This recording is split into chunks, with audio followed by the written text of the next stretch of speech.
With the data, with the headlines, is Mike McKee. Good morning, Mike. Good morning, John. Well, we've got a stronger than expected GDP number, 3% for the second quarter initial read. That's up from a 0.5% in the first quarter.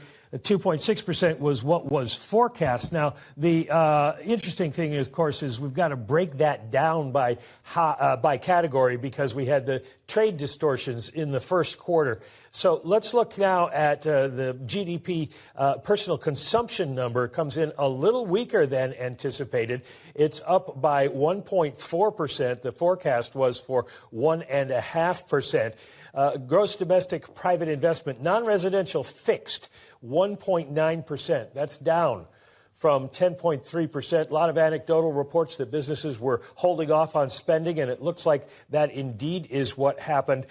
Equipment spending fell from 23.7% gain to a 4.8% gain during the month, and intellectual property, software, etc., rises only a little bit, 6.4% from 6%.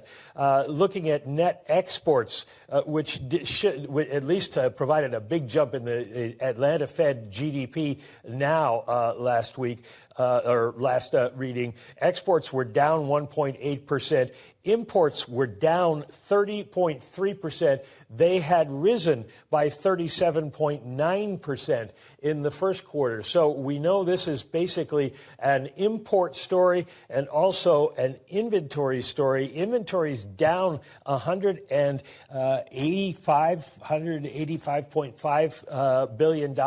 They were up $151.6 billion in the first quarter. So you've got inventories working against you. You've got trade working for you. And it looks like between the two, we really get a stronger than expected report because spending is not as strong as it was anticipated. Yeah. And the key number for us today is going to be real final sales to domestic purchasers. And right now, we're looking to see exactly what we got there at an annualized rate. 1.1%, down from 1.5%, 1.9% for domestic purchasers in the